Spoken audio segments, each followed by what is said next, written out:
ጤና ይስጥልኝ። ሐምሌ 10 2018 ዓ.ም ከመረብ ሚዲያም አርዕስተ ዜናውን በማስቀደም ዕለታዊ መረጃዎችን የምናሰማችሁ ይሆናል።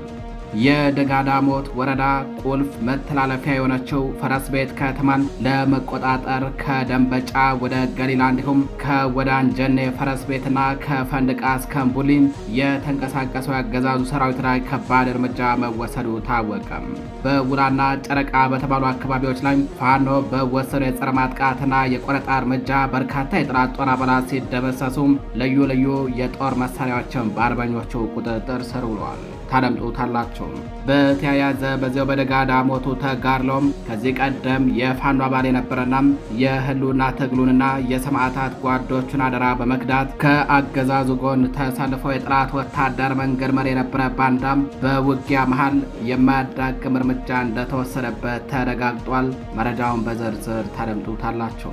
በተያያዘ ዜና በጎጃም ቀጠና ደጋዳሞት ግንባር እየተካሄደ በሚገኘው ውጊያ በአምስት አቅጣጫ ለማጥቃት ሞክሮ ከወደ ፋኖ በተወሰደበት የጸረ ማጥቃት እርምጃ የተሽመደመደው የአገዛዙ ጦር የ12ኛ ክፍል ብሔራዊ ፈተና ተፈትነው ወደ ቤተሰቦቻቸው በመመለስ ላይ የነበሩ ተማሪዎችን በማገት ፋኖ በተማሪዎች ላይ ተኩስን በሚል ከፊት ከመሃልና ከኋላ በማድረግ ለወታደራዊ ጋሻነት እንደተጠቀመባቸው ተሰምቷል። ይህም ቀደም ሲል በወሎ ቤት አማራ ቀጠና ህፃናትን ከሰፈር አፍኖ ወደ ምሽግ ከመውሰድና የህዝብ ማመላለሻ ተሽከርካሪዎችን አስገድዶ ከፊትና ከኋላ በማሰለፍ ከደፈጣ ጥቃት ለመዳን ከተደረጉ የፈሪነት እርምጃዎች ጋር ተዳምሮም የብልጽግናው መከላከያ ሰራዊት ዓለም አቀፍ የጦር ህጎችንና ወታደራዊ የሞራል እሴቶችን ሙሉ በሙሉ በመጣስ በታሪክ አጋጥሞት በማያቅ ዝቅጠት ላይ መውደቁን በይፋ አረጋግጧል። መረጃውን በዝርዝር ታደምጡታላችሁ። በሌላኛው መረጃችን የአማራ ህዝብ የትግል መነሻ ራሱን የቻለ ሁለንተናዊ አቅም ያለው አማራዊ ድርጅት መገንባት ነው ሲል የምኒልክ ዕዝ አመራሩ ተናገረ።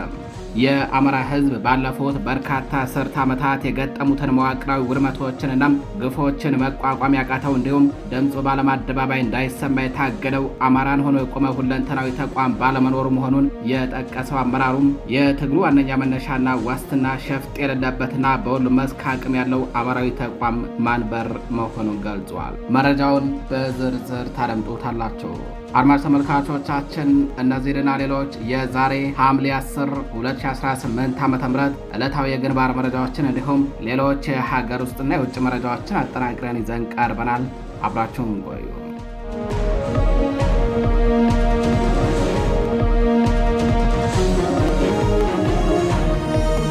ወደ ቀዳሚው መረጃችን እናልፋለን።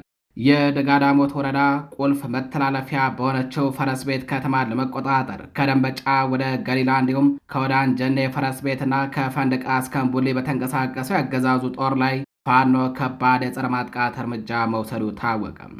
በተለይ የውላና ጨረቃ በተባሉ ግንባሮች ላይ በተደረገ ትንቅንቅ የአገዛዙ ጦር ልክ እንደ ደረቀ ዛፍ ቅጠል መርገፉ ታውቋል።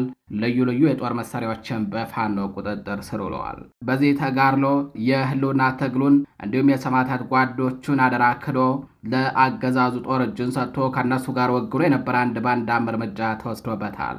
የደጋዳሞት ወረዳ ከተማ የሆነችውን ፈረስ ቤት ከተማ ለመቆጣጠር ከደንበጫም ወደ ገሊላ የተንቀሳቀሰው ያገዛዙ ሰራዊት በምዕራብ ፋኖ ብሔራዊ ንቅናቄ ቴዎድሮስ ዕዝ 99ኛ ክፍለ ጦር ስር በኢንጂነር ክበር ተመስገን ሻለቃ አርበኛዎች በተወሰደበት እርምጃ ክፉኛ ተሽመድምደዋል። ይህ በእንዲህ እንዳለ ከደንበጫ ወደ አንጀኔ ፈረስ ቤት የተንቀሳቀሰው የወራሪ ሰራዊት የጨረቃ ተብሎ በሚጠራው አካባቢ ላይ ከባድ ምት አርፎበታል።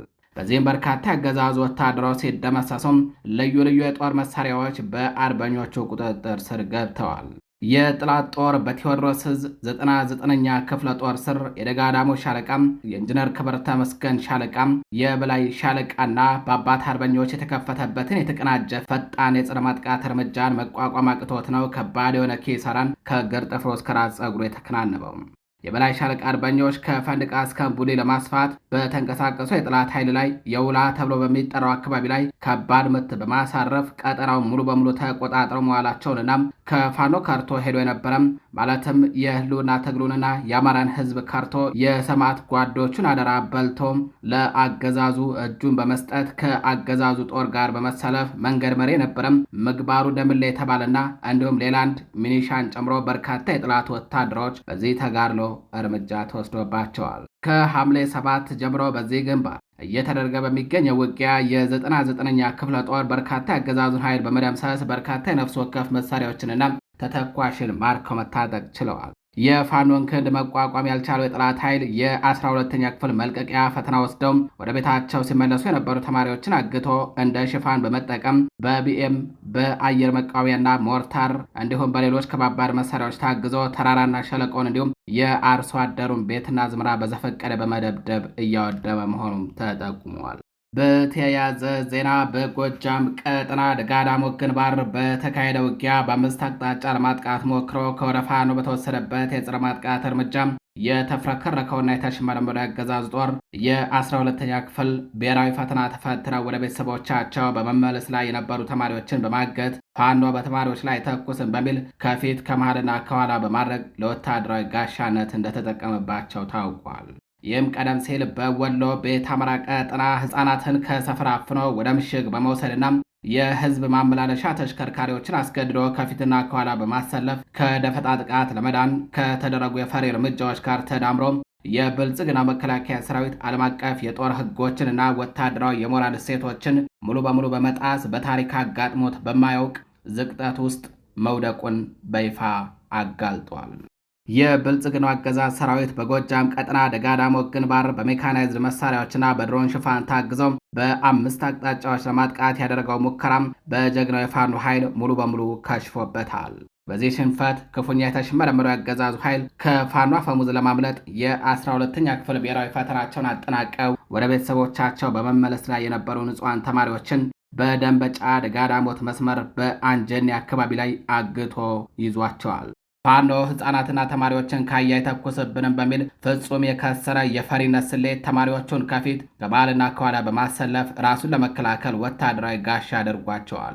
ይህ ታዳጊዎችን ለጦር አደጋ የማጋለጥ እኩይ ተግባር በአካባቢው ማህበረሰብ ዘንድ ከፍተኛ ቁጣን ቀስቅሷል። ይህ የአገዛዙ ሰራዊት ንጹሐን ለወታደራዊ ጋሻነት የመጠቀም አስነዋሪ ድርጊት አዲስ አይደለም። ከወራት በፊት በወሎ ቤት አማራ ቀጠና በተደረጉ ውጊያዎች መከላከያ ሰራዊቱ ከፋኖ ጥይት ለመዳን ሲል ንጹሐን ህጻናት ልጆችን ከየሰፈሩ አፍኖ ወደ ምሽግ ይዞ በመግባት እንደ ከለላ ሲጠቀምባቸው ተስተውሏል። ከዚህ ባለፈ ሰራዊቱ ከቦታ ቦታ በሚንቀሳቀስበት ወቅትም ፋኖ በደፈጣ ጥቃት እንዳይመታው በመስጋት መንገድ ላይ የሚገኙ የህዝብ ማመላለሻ ተሽከርካሪዎችን በገዳጅ በማገትና ተሳፋሪዎችን በማስወረድ ከፊትና ከኋላ በማሰለፍ እንደ ጋሻ ሲጠቀምባቸው መቆየቱን መረብ ሚዲያም ለማረጋገጥ ችሏል። ይህ ድርጊት የመከላከያ ሰራዊቱ የህዝብ ደህንነትን ጠባቂ ሳይሆን የህዝብ መከራ ምንጭ መሆኑን በተግባር ያሳየበት ነው። የብልጽግናው አገዛዝ በንጹሐን በተማሪዎችና በህፃናት ላይ የፈጸመ ያለው ድርጊት በጄኔቫ ኮንቬንሽን እና በዓለም አቀፍ የሰብአዊ መብቶች ህግጋት ፍጹም የተከለከለና በከባድ የጦር ወንጀለኝነት የሚያስጠይቅ ነው። በዓለም አቀፍ የጦር ህግ መሰረት ንጹሐን ዜጎችን በተለይም ህፃናትና ተማሪዎችን ወታደራዊ ይዞታዎችንና እንቅስቃሴዎችን ለመከላከል ሲባል እንደ ጋሻ መጠቀም በጥብቅ የተከለከለ ነው።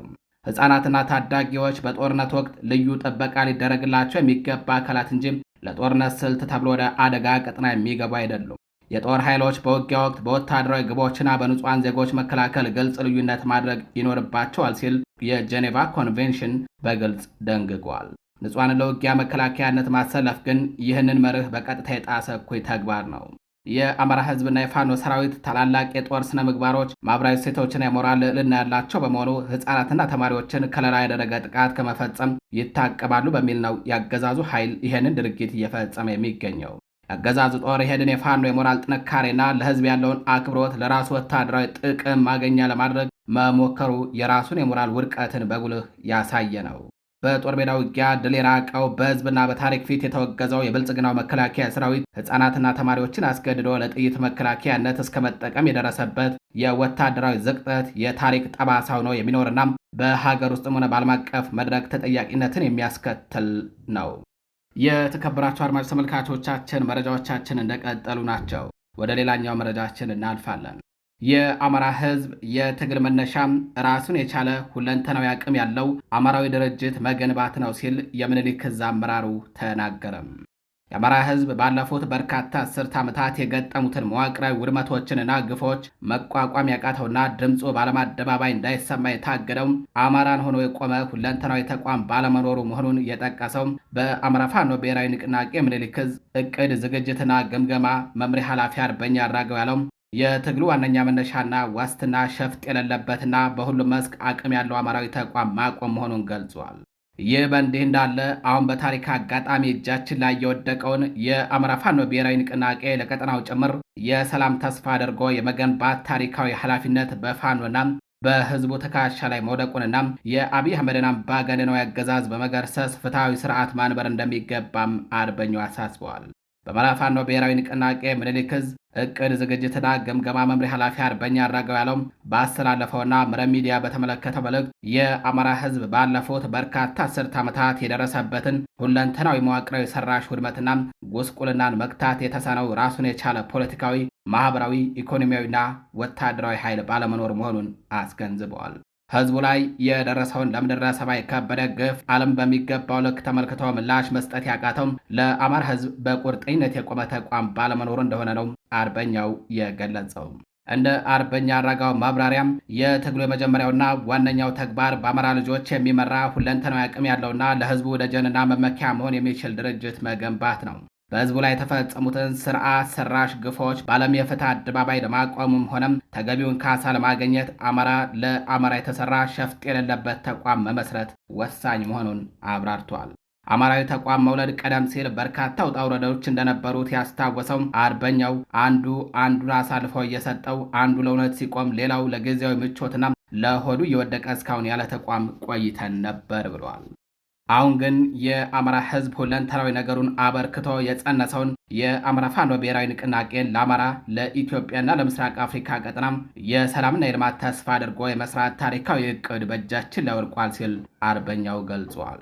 በመሆኑም የነጻነት ታጋዩ ፋኖና መላው ህዝብ ይህንን ታሪካዊ ኃላፊነት በተግባር ሰርቶ ማሳየት እንደሚጠበቅበትም አርበኛው አሳስበዋል። በአማራ ህዝብ ሁለንተናዊ ማንነት ላይ ግልጽ ዘመቻ የከፈተውን የአብይ አህመድን አጥፊ አገዛዝ መገርሰስ እንደሚገባ የገለጸው ወጣቱ አርበኛ አራጋው ለሰው ልጅ ነጻነት፣ ለጋራ ልማትና እድገት በጎ ምላሽ የሚሰጥ ፍትሐዊ ስርዓት ማንበር ከዚህ ትውልድ የሚጠበቅ ዋነኛ አደራ መሆኑን በጽኑ አስገንዝበዋል። የተከበራችሁ አድማጭ ተመልካቾቻችን ወደ ሌላኛው መረጃችን እናልፋለን። የአባት አርበኞች ጦር ከውጊያ ጎን ለጎን መሰረተ ልማት እያለሙ መሆናቸው ተገለጸ። በአማራ ፋኖ ብሔራዊ ንቅናቄ ሸዋ ጠቅላይ ግዛት አሳምነው ዕዝ መንገድና ኮንስትራክሽን ክፍል በራሳ ጉባ ክፍለ ጦር አባት አርበኞች ትብብር የተቀናጀ ጥረት በርካታ የልማት ስራዎች መከናወናቸውን የራሳ ክላስተር አስታውቋል። በዚህ መሰረት በሸዋ ጠቅላይ ግዛት ይፋትና ጥሙጋ አውራጃ ራሳ ክላስተር አባይ አጥር ቀበሌም የሚገኘውን የመኪና መናኸሪያ ለአገልግሎት ዝግጁ የማድረግ ስራ ተጠናቋል። ይህ በ1 ሄክታር መሬት ላይ ያረፈው የመኪና መናኸሪያ በህብረተሰቡ ንቁ ተሳትፎና የገንዘብ መዋጮ የተገነባ ሲሆን በ330 ሜትር የጋቢዮን ሽቦና የብረት አጥር የመከለል ስራው ሙሉ በሙሉ ተጠናቋል። ይህ የተጠናቀቀው የልማት ፕሮጀክት በይፋ አገልግሎት መስጠት እንዲጀምር ለማድረግ የክላስተር አመራሮች የመክፈቻ መርሃ ግብር ባዘጋጁበት ወቅት የዕዝ የኮርና የአባት አርበኞች ጦር ከፍተኛ አመራሮች በቦታው ተገኝተው ስራውን አስጀምረዋል። የክላስተሩ አስተባባሪ አክሎ እንደገለጸው ድርጅቱ ማህበረሰቡን መሰረት ባደረገ መልኩም የህዝብ መገልገያ የሆኑ ንብረቶችና መሰረተ ልማቶችን በትብብር በማስጨረስ ላይ ትልቅ ትኩረት ተሰጥቶ እየተሰራ ይገኛል ሲል ተናግሯል። የኮንስትራክሽን ክፍል ኃላፊ በበኩላቸው አሁንም በመሰራት ላይ ያሉና በቀጣይ ተጠናቀው ለህዝብ አገልግሎት ክፍት የሚሆኑ ታላላቅ ሌሎች የልማት ስራዎች መኖራቸውንና በየጊዜው ስራቸው በውል ተጠናቆ ሲገመገም ለህዝብ ይፋ እንደሚደረጉም አስታውቋል። የተከበራችሁ አድማጭ ተመልካቾቻችን ወደ ጎረቤት ሀገር መረጃችን እናልፋለን። መደበኛው የሱዳን ጦር በኤል ኦቤድ አቅራቢያ ቻይና ሰራሽ ድሮን መትቶ መጣሉን አስታወቀም። የሱዳን መደበኛ ጦር ከፈጣን ድጋፍ ሰጪ ኃይሎች ጋር የሚያደርገው ውጊያ በበረታበት በዚህ ወቅት በሰሜን ኮርዶፋን ግዛት በኤል ኦቤድ ከተማ አቅራቢያም ዘመናዊ የቻይና ምርት የሆነች ድሮን መትቶ መጣሉን አስታውቋል። ጦሩ በአንድ ወር ውስጥ ተመሳሳይ ድሮን ምርት መትቶ ሲጥል የአሁኑ ለሶስተኛ ጊዜ መሆኑን አመላክቷል። የሱዳን መከላከያ ሰራዊት ትናንት በስቲያ ባወጣው መግለጫ የአየር መከላከያ ስርዓቱ FH-95 የተሰኘች ስልታዊ ድሮን ከኤል ኦቤድ በስተ ሰሜን ምዕራብ አቅራቢያ መትቶ መጣሉን ገልጿል። ወታደራዊ ተቋሙ ድሮኗን የጠላት ሰው አልባ አውሮፕላን ሲል የገለጻ ቢሆንም ስለ ኦፕሬሽኑ ዝርዝር ሁኔታ ግን ተጨማሪ ማብራሪያ አልሰጠም። እንደ ሱዳን ጦር ገለጻ ይህ በአንድ ወር ውስጥ የተመታች ሶስተኛዋም FH-95 ድሮን ናት። የመጀመሪያው ድሮን በሰኔ 25 ቀን በዋይት ናይል ግዛት በቴንደልቲ አካባቢ የተመታች ሲሆን ሌላኛዋ ደግሞ በሳምንቱ ካርቱምናም ሰሜን ኮርዶፋን በሚያገናኘው አውራ ጎዳና ላይ መመታቷን ጦሩ አስታውቋል።